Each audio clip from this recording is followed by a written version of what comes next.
sad. I'm not sure. I'm going to have to share my desktop. Okay. So there we go. Okay. So this is our last session together. And as I have kept, on sort of trying to to be very clear about, this is like the overview of the overview of the overview of the overview with Crusades. So the point of this is to sort of get you interested to go off and do a bit of reading. And I promise after Saturday, I will send down a reading list that he can put up on the website, along with the links to the videos, and hopefully send it all to you so that you have somewhere to go after this. But yes, this session, as threatened / promised, about half of it will be about my own research, and then the other half of it will be, how do we get from the 1680s, which is the last thing I'm going to talk about, to today? So why do most people have the view of the Crusades that they actually do? And how, in fact, did that evolve? Because that is a very interesting story. That's the other half millennium of crusading. So when I say crusading was a millennium-long phenomenon, we're still in it, folks. Okay, so let's dig in. So up until, about sort of the mid-1990s, nobody was super interested in anything that happened after 1291. So a very, very long time. Most Crusades historians would have told you that the Crusades ended in 1291 with the fall of Acre, which is the last Latin settlement in the Latin East.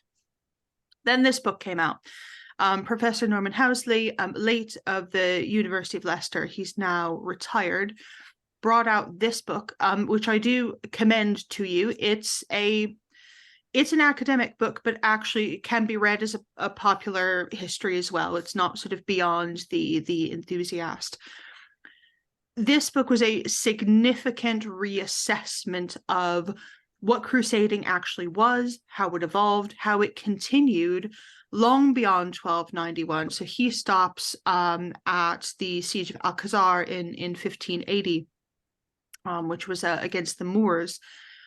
I would say that they went even later than that, but the point is that Housley sort of made the field of the later Crusades, and historians since, including me, have stepped in to flesh that out, to take that research a lot further, to take it into other areas than it has been taken into.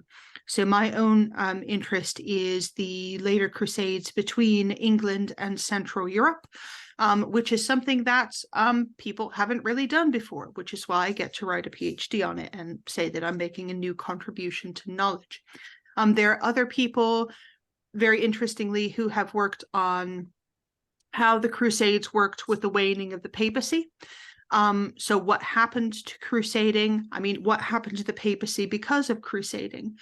The impetus for crusading is sort of taken over, as I'll argue in a minute, by secular monarchs. So the Pope is no longer the head honcho of the crusading enterprise.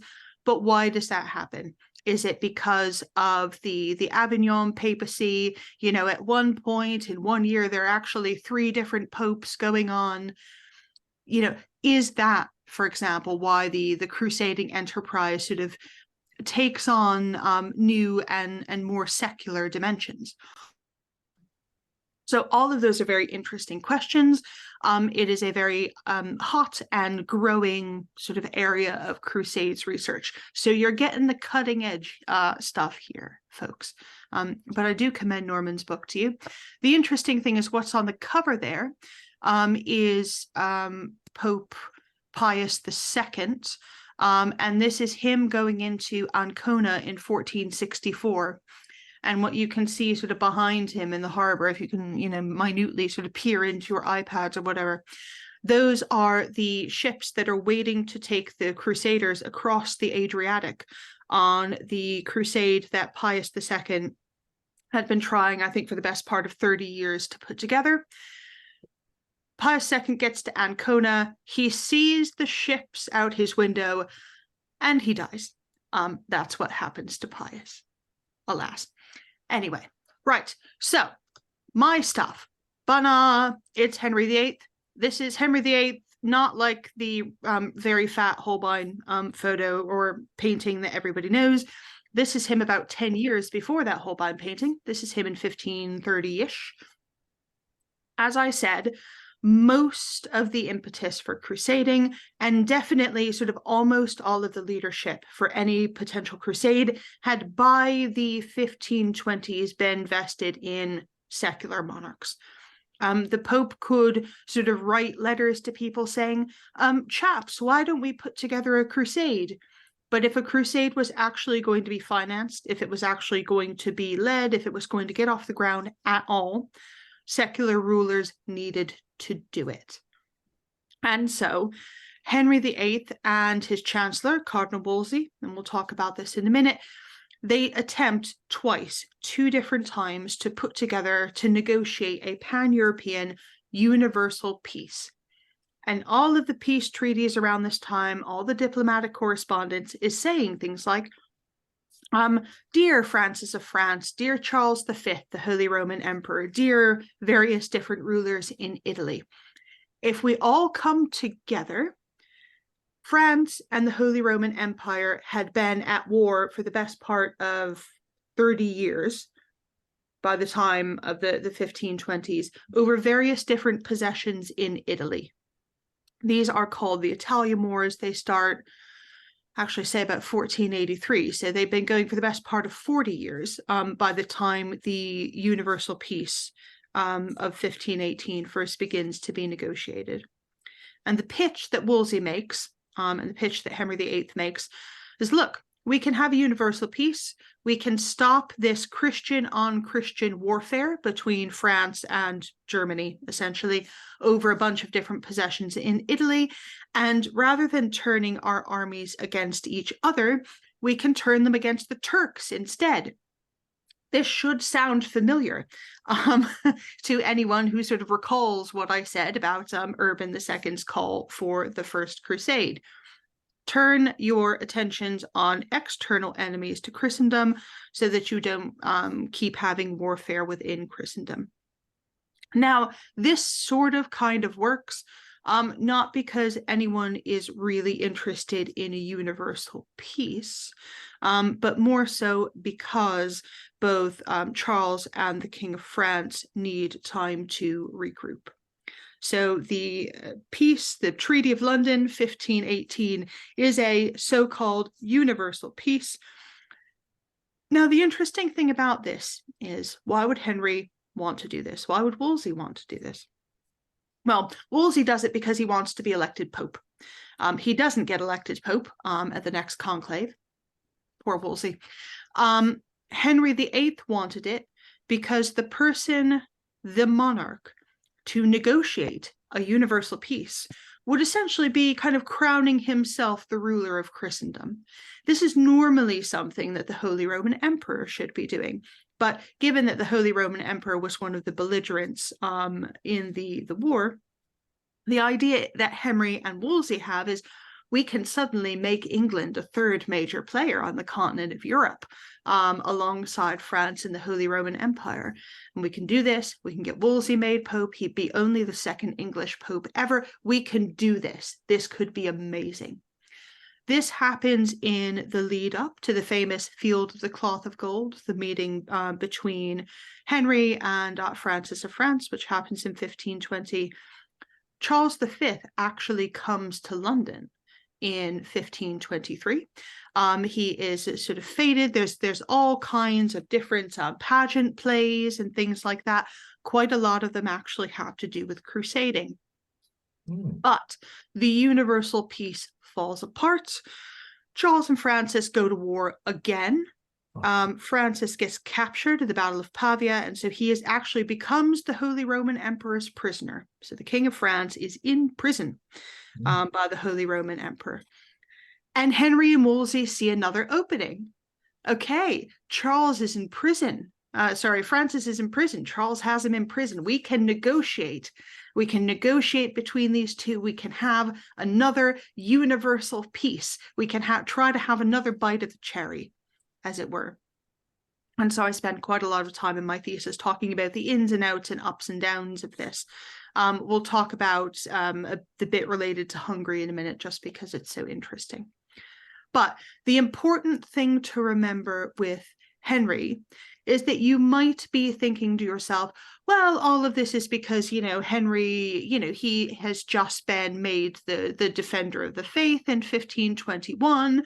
It's very important to him. He is the beloved son of the Pope in the early 1520s. So all of this must be, Henry kissing up to the papacy. The only reason why Henry wants to do anything with the crusade is that he's kissing the Pope's backside. This is absolutely not true. So, and the reason why I can tell you this is that 10 years after the break with Rome, Henry VIII has Archbishop Cranmer preach a crusade.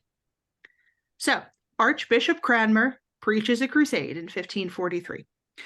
He goes round about the country. There is a model sermon that he wrote to be distributed to all of the dioceses in the southern province, basically saying, look, diocesan bishops, this is what you do when you send people out to preach the crusade. Now, they weren't asking for men to join up. That's not what they were doing. What they were asking for is individual parishioners in the parishes to donate money for the Holy Roman Emperor to go on crusade. Now, Charles V had, of course, been the person who was instrumental at blocking Henry VIII's divorce from Catherine of Aragon, because Catherine of Aragon was Charles's aunt. So Charles had been Henry's enemy not 10 years before. Charles was supposed to lead a crusade against England not 10 years before this. So you would have to, think that Henry's doing sort of an amazing kind of volte-face in order to, have his Archbishop of Canterbury go around trying to raise money for his erstwhile enemy to go on a crusade. Why is this happening? Okay, you have to read my book. It's going to come out in about 2 years. Right. So the point of this is, and what I'm going to try, the thread that I'm trying to draw out for you here later, which I will tie into some other things as we go along, is that certainly by the 16th century, the idea of crusading was different than the idea of a papally led, papally directed Roman Catholic penitential act. That's not what it was anymore in the 16th century. And I'll tell you sort of a little bit about more about how I know that in a bit. But first, just because I love talking about Hungary, let's talk about Hungary for a minute. Now, you might be wondering, okay, where were the Crusades going on at this point? We're not sort of fighting the Moors anymore, because those, the Reconquista had completed in 1491. So by the 1520s, we're not really fighting the Moors.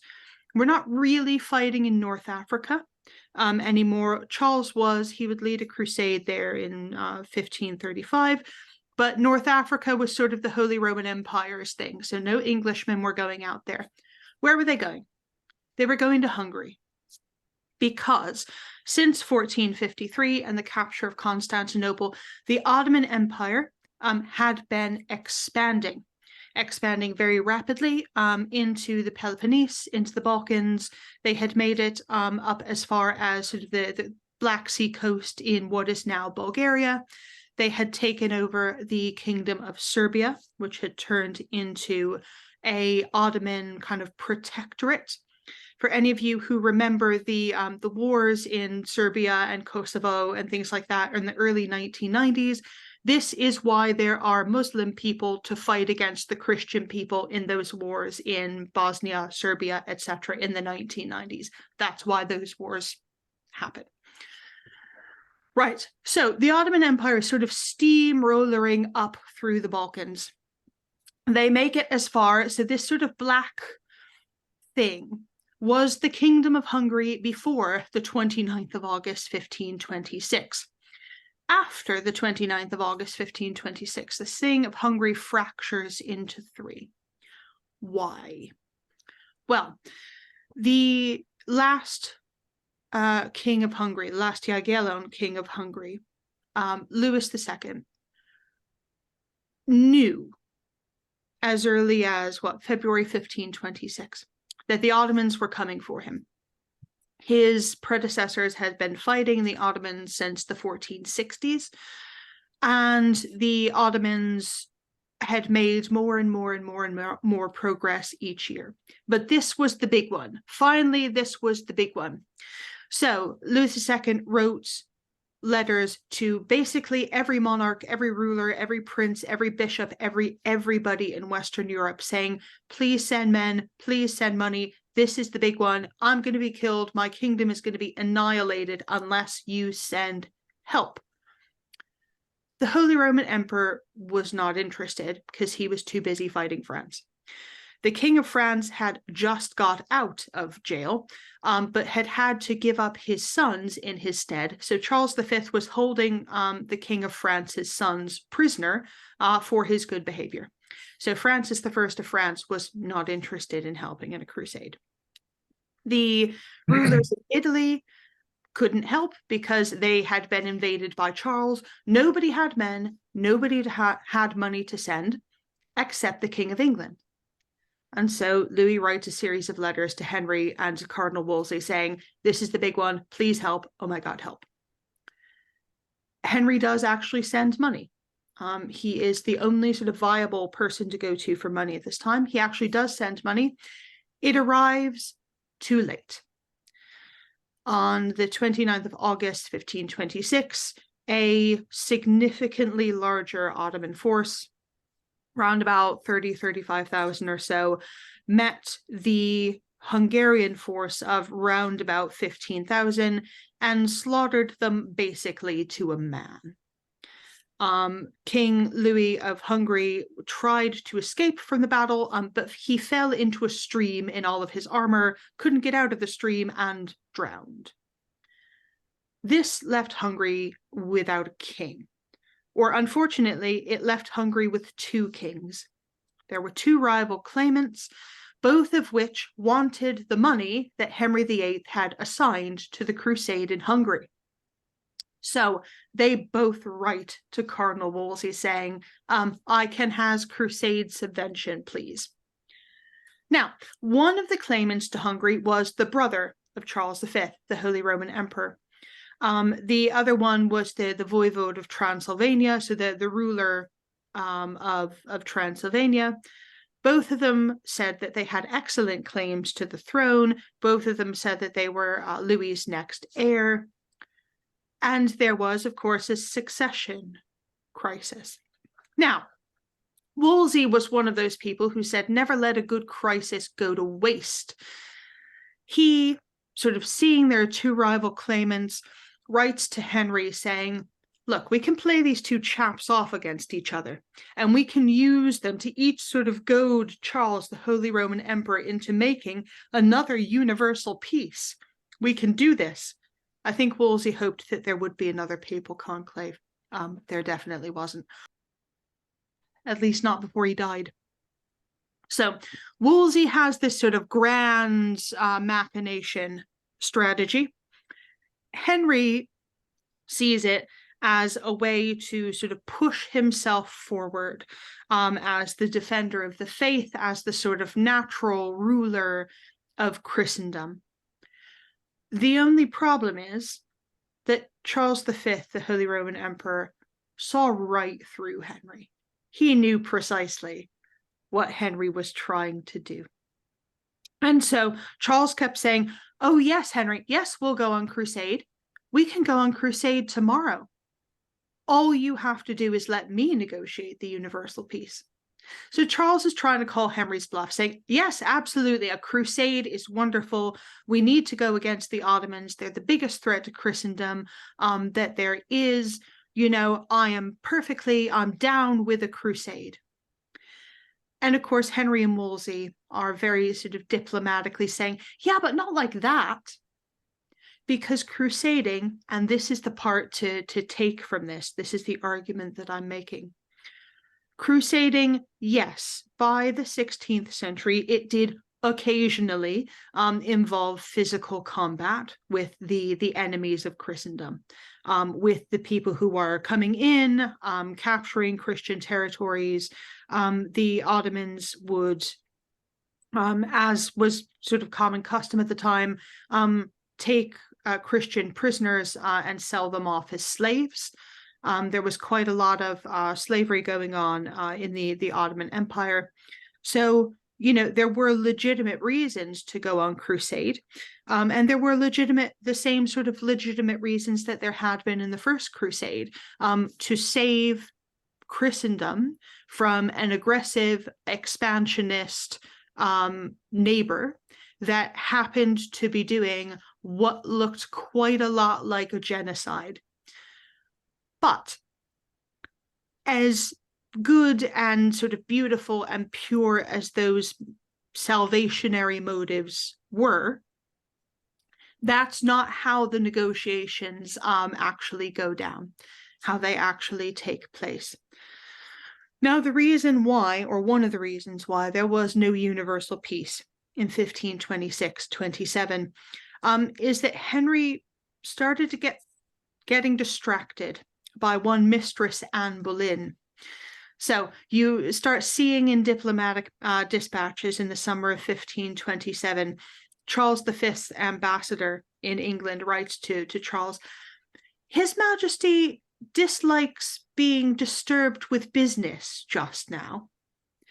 And in the diplomatic dispatches, two things are talked about: the defense of Hungary, or a crusade against the Ottomans, and then slowly building up over time mentions of the divorce, the annulment, that Henry is trying to get out of the Pope, who by this time Charles has won in Italy. So the forces of the Holy Roman Emperor sack the city of Rome in May 1527, and Charles is holding the Pope prisoner, which is, becomes a slight problem for the putting together of this universal peace, and especially of the anti-Ottoman crusade. There was really nobody to do it any longer.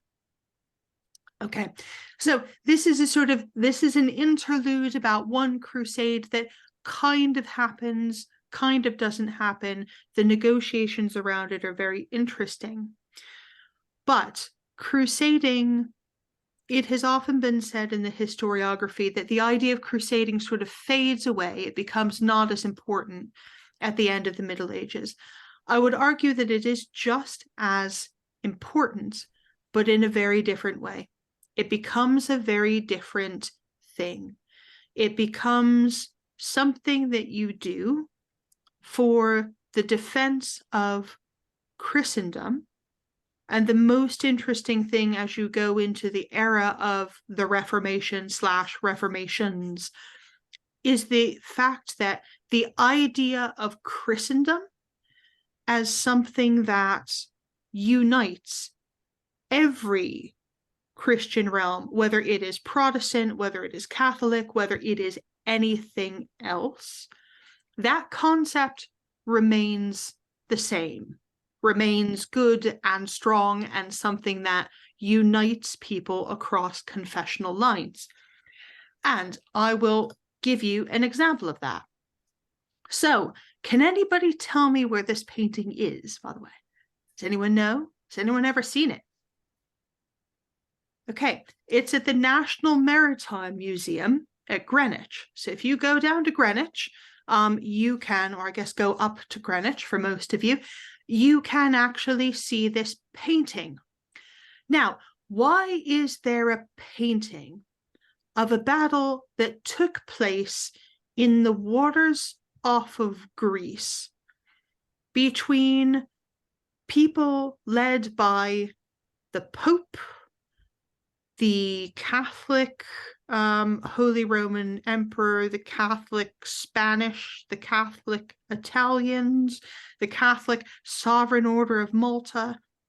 This, by the way, this Catholic League that is fighting at Lepanto is put together by Pope Pius V, who, a year before this battle, had excommunicated Elizabeth I and was seeking to sponsor a crusade against England to depose Elizabeth.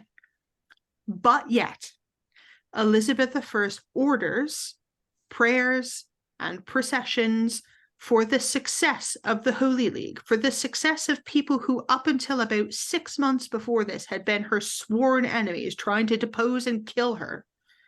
She orders processions, prayers to be said for the victory of the Holy League against the Turks, against the Ottoman fleet, which had been disturbing Christian shipping and essentially capturing the entire Mediterranean for the past sort of 40 years.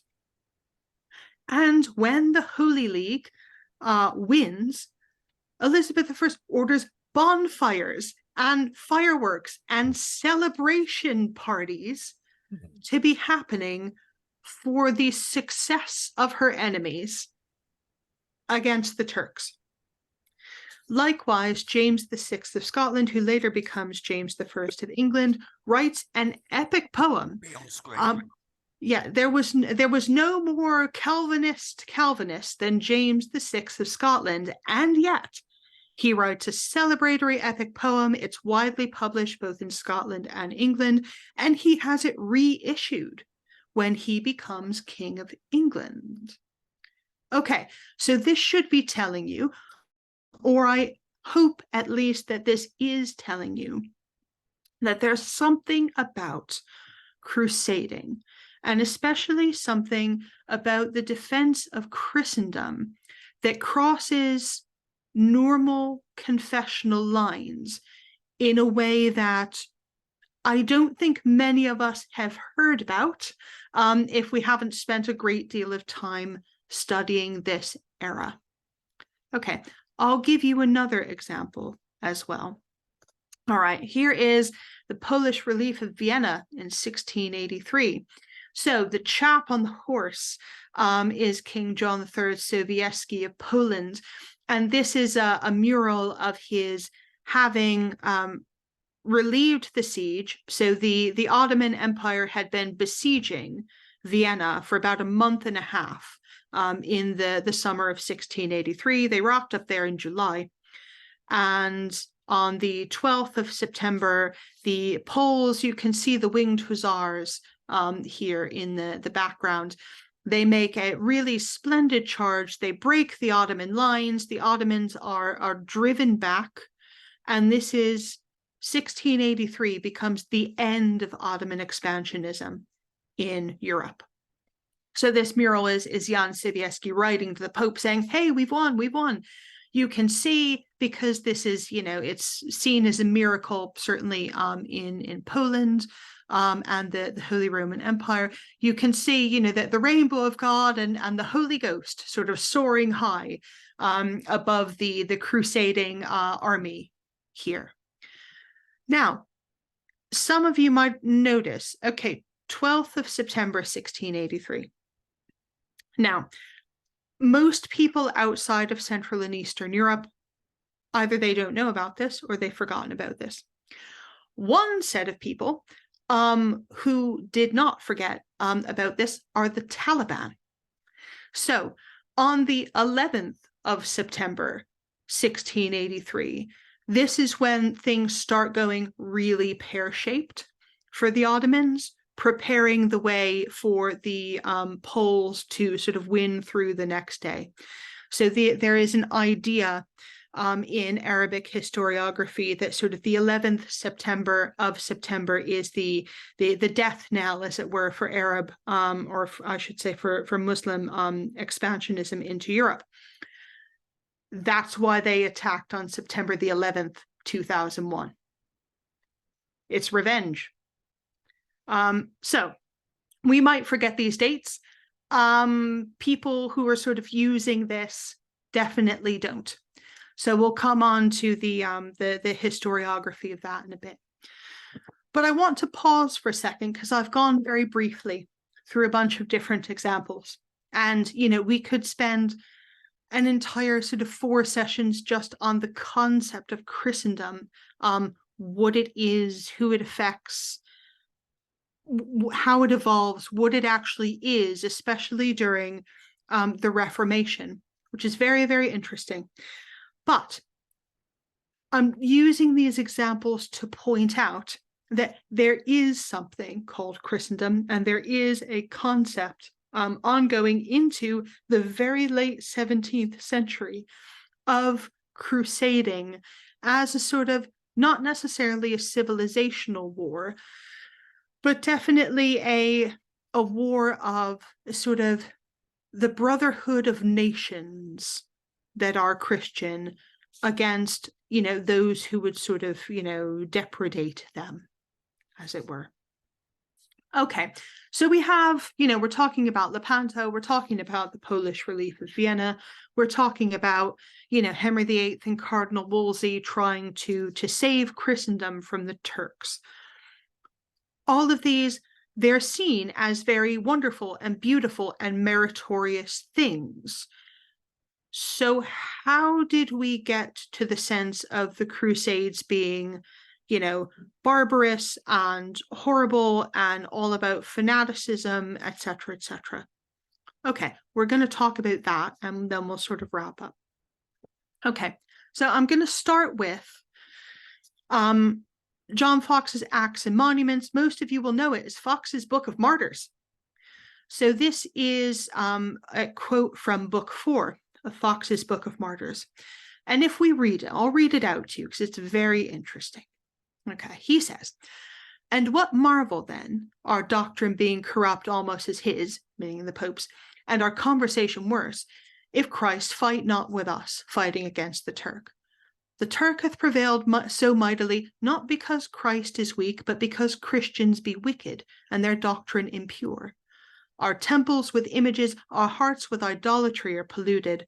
Our priests stink before God for adultery, being restrained from lawful matrimony. The name of God is on our mouths, but his fear is not in our hearts. We war against the Turk with our works, masses, traditions, and ceremonies, but we fight not against him with Christ, which, and with the power of his glory, which if we did, the field were won." Okay, this is a Protestant martyrology, right? This is all about, this whole book is about how awful and evil and bad and wrong the Catholic Church and popery and all of that is. That's the point of this book. But what Fox is saying, he's saying it implicitly, crusading is inherently meritorious. The defense of Christendom is inherently meritorious, but the problem is we are not winning because we are not Protestant enough. We're not Puritan enough, and therefore we're not winning. So what we need to do is be even more Protestant, and then we'll start winning the Crusades. Okay. So the Crusades by 1563, not just for Roman Catholics anymore. Martin Luther had written a treatise in 1541 against the Turks, calling for a crusade.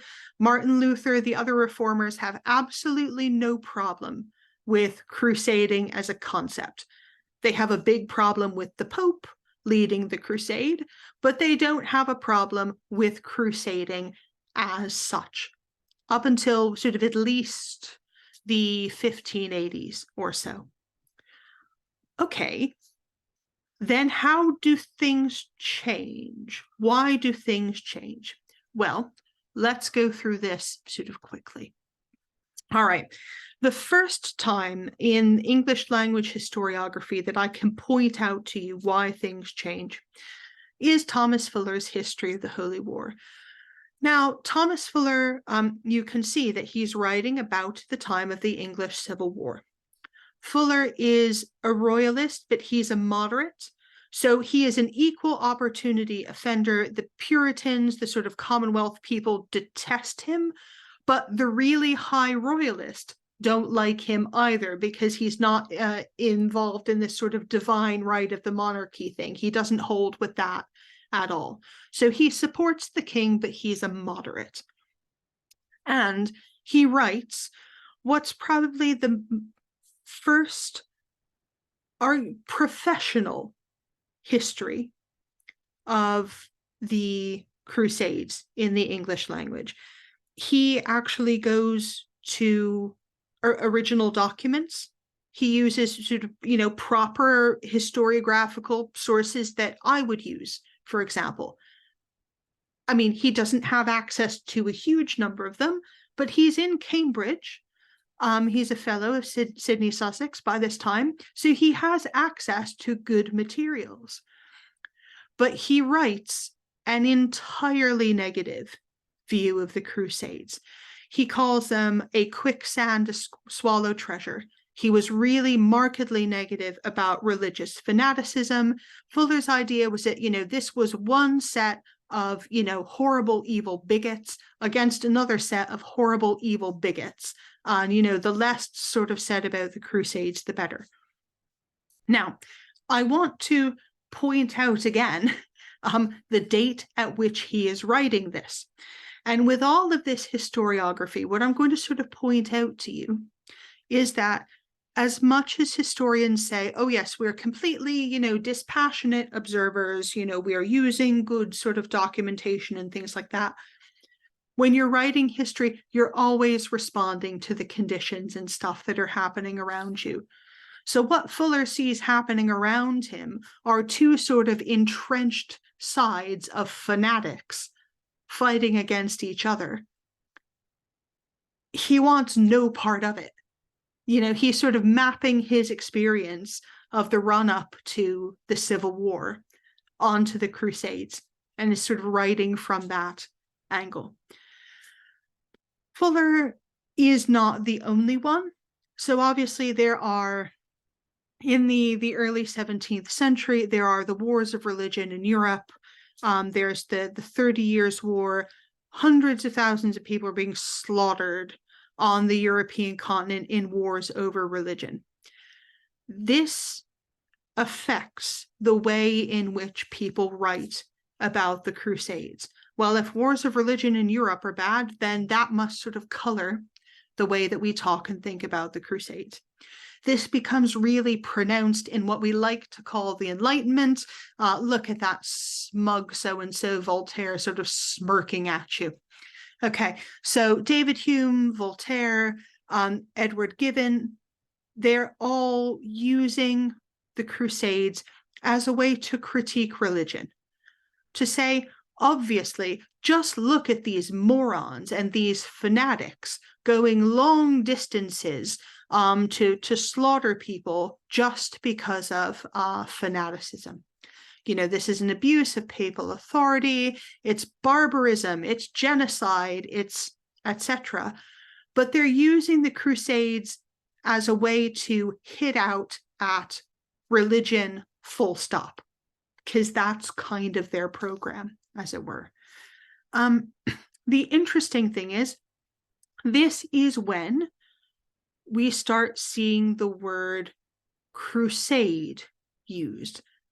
Because I keep saying, I hope that I said this in the first couple of segments, crusade is not really a term that is used in period.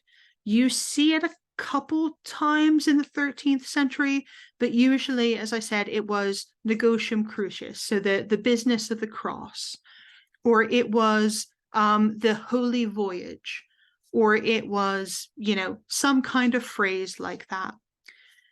Here is when the 18th century is when the word crusade or Crusade or Kreuzzug comes into very frequent use to talk about this type of period.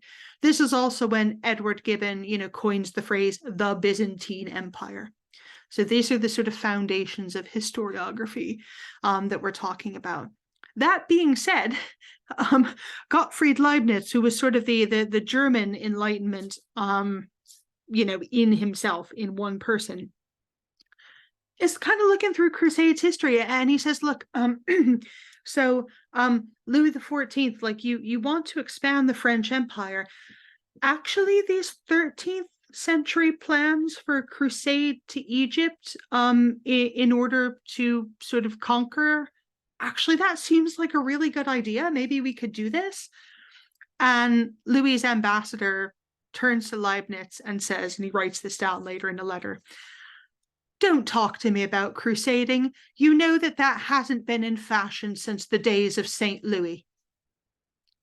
So, Leibniz's crusade, sadly, or good, maybe, goes no further than that. Napoleon, and Napoleon is like the Enlightenment on horseback. He hates the Crusades. He hates the idea of the Crusades. He dissolves the Hospitaller Order. So that's the end of the Hospitallers on Malta, 1796. Anyway, on the way back from Egypt, he rocks up at Malta and says, you chaps, disband. We're not doing this anymore. So that Jonathan Riley Smith has essentially said that Napoleon put an end to the Crusades by dissolving the Hospitallers on Malta. It's an argument. In any case, some of these ideas, even though Napoleon hated the Crusades, hated the idea of the Crusades, he did actually think that Leibniz's resurrected plan for the 13th century invasion of Egypt and Syria was actually a really good plan.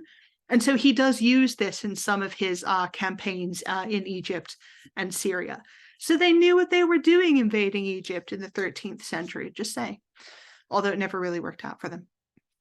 Okay, but this is when we start getting the really, really negative view of crusading as, two lots of bigots fighting against each other, just as a slaughter, just because they can. The Crusades were reassessed slightly in the 19th century. You have this set of books that come out. This is Michaud's Histoire des Crusades. They are lavishly and beautifully illustrated by Gustave Doré. So do look up some of the plates from Michaud's history by Gustave Doré. Look them up. They're beautiful. They're illustrated as though it's a sort of fairy tale. It's amazing. But what Michaud wants to do with his history is to say, look, France has always been an empire. See, we had an overseas empire during the Crusades. So this idea of having, Egypt and Algeria and all of these places, they're naturally French because we went and got them during the Crusades. So surely we can do this now. This is fine. They're ours anyway. St. Louis got them for us. That's not quite true. But in any case, that's the argument that Michaud was making. Now, in Scotland and England, this is a time when a lot of Crusades-related novels start coming out. So the late 18th, or rather the late 19th century, loves anything to do with the Middle Ages. So, this is Ivanhoe, this is all of these sort of Walter Scott novels that are coming out. But the interesting thing about sort of Michaud and Scott, who wouldn't have agreed with him on basically anything, the only thing that the 19th century romanticizations of the Crusades have in common was that the Crusade was defined by its opposition to, by its hatred of Islam, which I hope, as we have seen, is not entirely true, or not even sort of primarily true, but they take the same idea that Voltaire, Hume, etc. had, they make it more palatable because they have an imperialist project, but they have the same fundamentally incorrect view of the Crusades as their Enlightenment forebears. Now, this sort of solidifies this kind of neo-imperialistic thing, the idea that the Crusades are a fundamentally, inherently imperialist project. This is where that comes from. And this is going to come back to bite us in the proverbial posterior in the 1950s and 60s. So we'll talk about that in a bit. And I'm going to put Dan on the spot in the Q&A. And if you want to know how this works out in the sort of British imperial things, ask Dan about Allenby. Okay, so 19th century, this is also an explosion of Crusades-related art and literature. If anyone is a sort of fan of Benjamin Disraeli's novels, I couldn't get through Sybil myself, but you know, if you like Benjamin Disraeli's novels, he wrote a novel about Tancred. I mean, okay. And if you've ever been to Versailles, you might have seen the Salle de Croisade. So this is Louis Philippe. So Louis Philippe I commissions an entire room. It's 120 different paintings depicting the French involved in crusading. They've recently redone it. I think it's opened back up now. So if you can get to France, this is a beautiful thing to go and see. And again, the sort of the romantics, this sort of ancien regime people used crusading not as a religious thing. This was not interesting to them, but to say, look, we're going to fight back against nationalists. We're going to promote our imperial projects by harking back to this era of the Crusades. Right. As I say, this comes back to bite us. The sort of the 19th century saying, oh yeah, the Crusades were definitely an imperial project. But the problem with that is that when those former colonies stop being colonies, it kind of comes back to bite you. So this is the DVD cover for a 1963 Egyptian movie called Al-Nasser Salah ad-Din, so Saladin the Victorious. It's a play on words because, of course, the president of Egypt at this time, this is just after the Suez Crisis. So Gamal Abdel Nasser was the president of Egypt at this time. And of course, he'd just beaten back the tripartite aggression. That is the Suez Crisis. And so the idea was, this is talking a lot more about 1960s Egypt and the Suez Crisis than it is actually talking about Saladin from 1187. You might remember him from a couple lectures ago. Nominally, the movie is about Saladin, but really it's about pan-Arab nationalism. It's about saying how wonderful Nasser is as president of Egypt. It's about saying, you know, how wonderful it is to finally throw off the oppressor's yoke, because obviously they admit themselves that the Crusades were an imperial project. So therefore, we like anyone who sort of got one over on the imperialists way back in the way back. Now, this was not a trend in Arabic language, sort of Farsi language, etc., Crusades historiography until the mid-19th century. So unfortunately, it's the Western historians what sort of, you know, did for them. Actually, writing about the Crusades in the Muslim world, to the extent that any writer in the Muslim world was interested at all, and they really weren't. There's not a lot of pre-19th century historiography. To the extent that they were interested at all, they tended to take, although not invariably, a pro-Western viewpoint. Why? Because Arab nationalists before the collapse of the Ottoman Empire hated the Ottoman Empire, because the Ottoman Empire, you know, was the overlord, the suzerain of Egypt, and was not very popular in those places. But then, of course, you know, the penny drops, as it were, and things change. This movie, Al-Nasser Salah ad-Din, is almost 3 hours long. I have watched it so that you don't have to. If you're very bored one day, it is available, however, on DVD, as you see. Okay, so we're going to I'm going to drop you off in the mid-2000s. Now, I am sorry if any of you have seen Ridley Scott's hatchet job on the Crusades. It is no better than his hatchet job on Napoleon, but it holds true. What I'm pointing out to you with all of this historiography is that it is, in a sense, talking a lot more about the era in which it's written or produced than it is about the Crusades. That's the problem with writing history, frankly. If you had sort of, humanoid robots who had no feelings writing the history of the Crusades, you might be able to be objective, although somehow I doubt it. Anyway, so this movie comes out, Kingdom of Heaven, and it is, if you watch it, it's not necessarily Christian versus Muslim. It is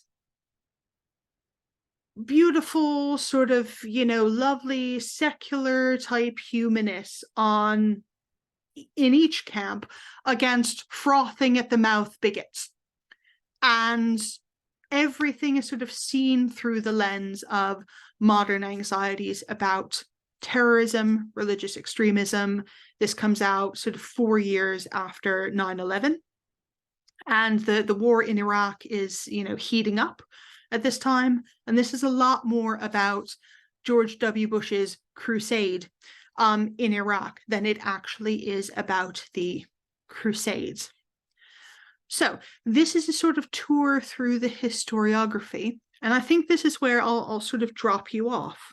And maybe you can think back to how you sort of got your own views of the Crusades that you had before coming into this series, where I hope that I've showed you it's not a rosy picture. Like, the Crusades were not sort of great things that we should support as Christians.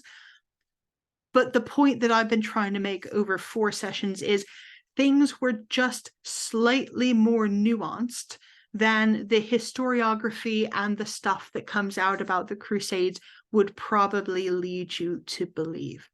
So let's stop there. I'm open to sort of questions, comments, rotten tomatoes. Let me know.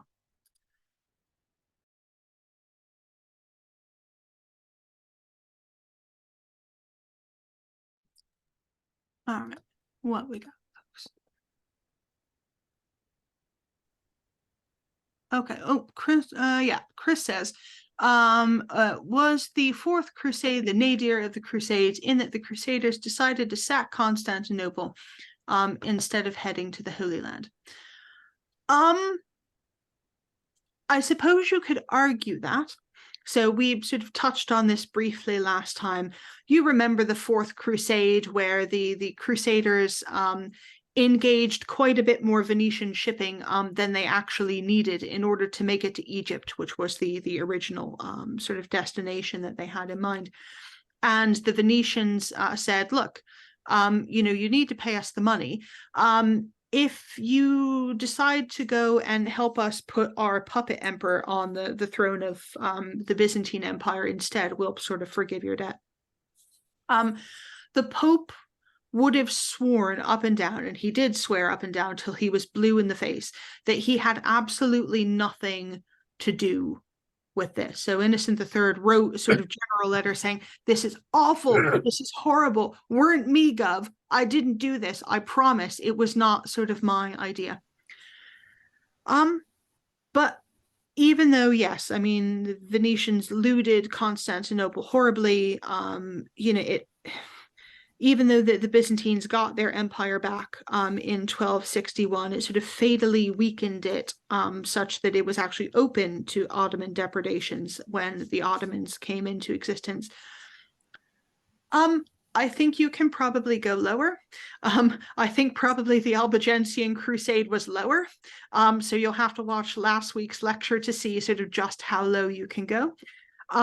But yes, I mean, of the sort of parts of the Crusades that are absolutely indefensible, the sack of Constantinople in 1204 and the Albigensian Crusade have to be like the two that I just like, nobody's defending those. Like, nobody is saying that that's okay.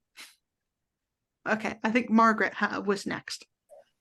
Yes, first of all, I'd like to say that this fourth segment I found particularly interesting because when I read history at university many decades ago, the Crusades very definitely ended in 1291. And all the battles that you are talking about were part of European history, but were not considered in any way the part of history. And the thing about the Taliban having chosen the 11th of September is particularly interesting. May I make a suggestion for your bibliography? It may already be on it, and that is an excellent book by Amin Malouf, who's a Lebanese French writer who has written The Crusades Seen Through Arab Eyes. And it is very much a take of what the Crusades look like from the point of view of Saladin and the Arabs of the time. And it is in English translation, in paperback, and I believe our excellent Chichester Library even can get a copy of it for anybody who doesn't want to buy a book. And thirdly, but I don't think there'll be enough time, I did want to make a quick question. How come the Waldensians, the heretic group in Languedoc from Lyon, how did they, and who were mixed with the Cathars, how come they managed to survive whilst the Cathars or the Cathars were completely extirpated? That is a very interesting question. They did not have as much official support, and I think that actually helped them. So the idea that the Cathars were sort of seen to be associated with the leaders of the various different counties, especially Toulouse, for example, that painted a huge target on their backs because the northern French kingdom essentially wanted to annex that land. So the Waldensians, being sort of essentially to themselves, they were not as kind of rich pickings, I think, and that's probably, fundamentally helped them.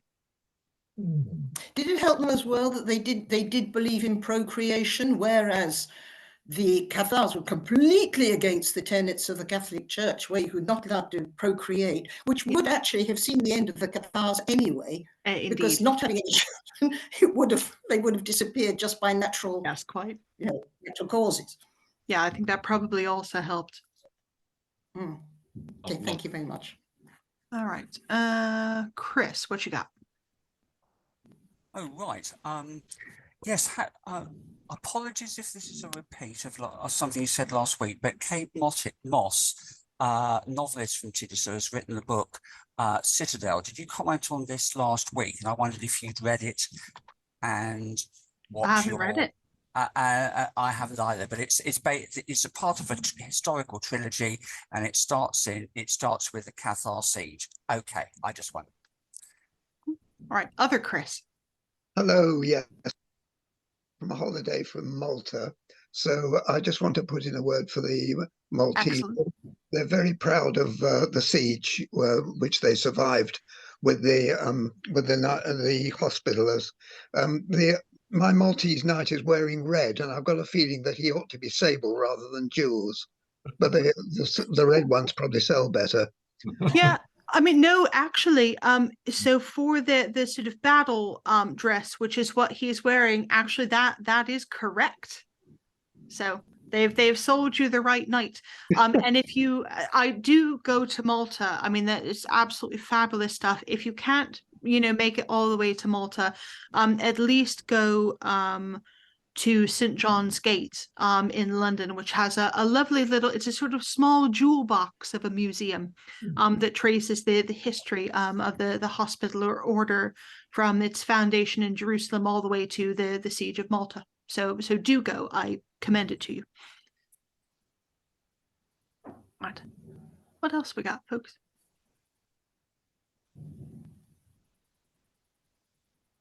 I mean, well, it's just gone 8 anyway.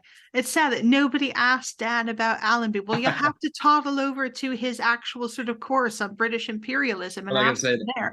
It's the obvious segue to the next course, which I haven't produced dates yet for next term, but exploring the way in which the Church of England sort of took up the ideology of empire, and indeed the Crusades are part of that, aren't they? And Allenby arriving through the Jaffa Gate in time for Christmas to please the people at home.